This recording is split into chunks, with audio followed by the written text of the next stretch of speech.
Hi. So let's make some concluding remarks about the strategic choice approach. So in terms of how you would actually do this in practice, some basic necessities. So in terms of equipment, it's you're going to need a large room with plenty of wall space. Um, a number of A1 flip charts are necessary to record all the analysis as you go through the steps.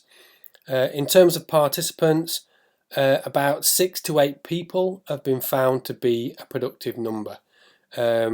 Obviously, we want as much participation as possible, but if you start getting above 8 people, the process, which is, as you've seen from the other videos, quite an analytical and systematic process, you might find that it just becomes too difficult to manage.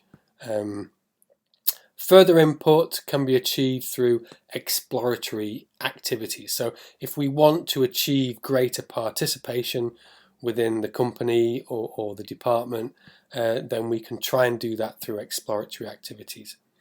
Now, facilitation, process management is needed. So this is an approach which requires facilitation. It is pretty systematic, but clearly someone needs to be able to pay attention to the process.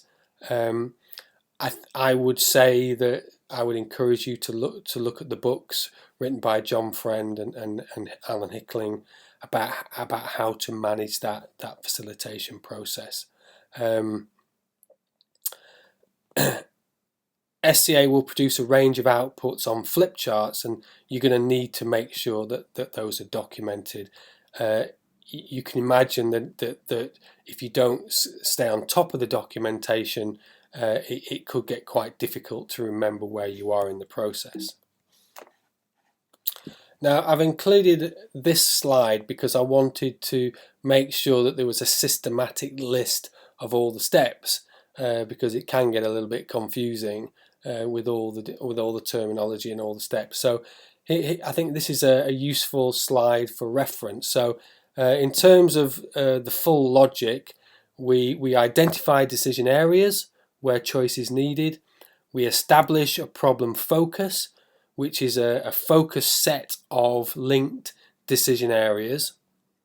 We define decision options for each of the decision areas. And then we identify a list of feasible decision schemes where each scheme constitutes a choice of option for each of the decision areas. Then we select comparison areas to evaluate the set of decision schemes, and then we produce a working shortlist of decision schemes, probably around 3 or 4. Then we compare decision schemes in pairs using the notion of comparative advantage. Then we identify a list of uncertainty areas and assess for salience. One list for each paired comparison of decision schemes. Then we identify exploratory options to reduce salience of uncertainty areas and assess. Then we rearrange the presentation of decision schemes so that more urgent decision areas are moved to the earlier branches of the tree, so the left-hand columns. And then finally, we develop one or more commitment packages to combine decisions now with exploratory issues, and finally the choice of arrangements for any deferred choices. So that's the full list of the process.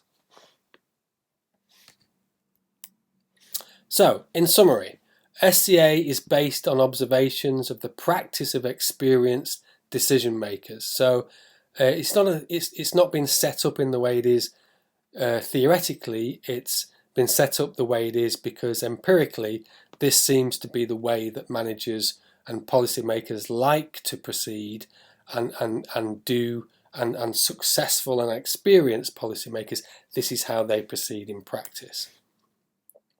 It's a rigorous process, as I'm sure you've seen, but it can be employed in a flexible way with lots of iteration, and a key goal is learning within the team. So remember, this is an exploratory learning process. It's not, I know it's very systematic, but you do need to take a learning attitude.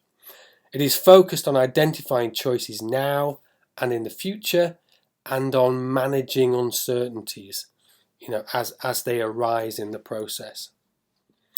It is effective when little information is available to make decisions, where there is a lack of clarity regarding policy values, and where there is a need for coordination by parties.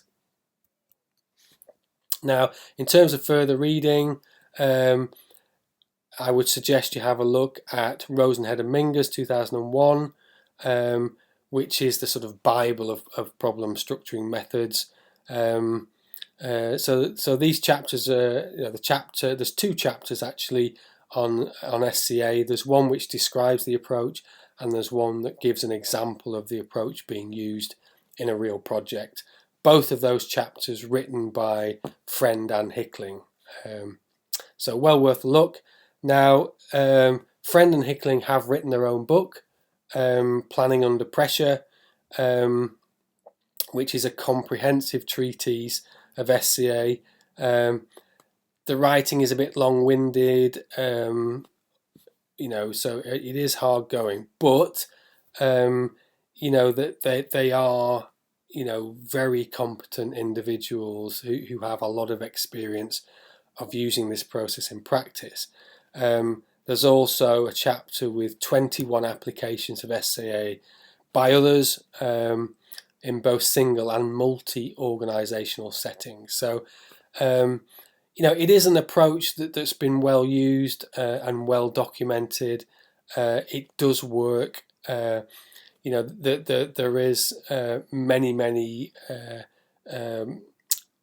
reports of happy clients and successful applications. So it is an approach that's quite hard to get into in some respects, but it does reward people who get into it, and I know that people who do get into it and use it in practice are very committed to it going forward. They really do find that Friend and Hickling have really created something which is very, very systematic and very pragmatic in the face of uncertainty and complexity.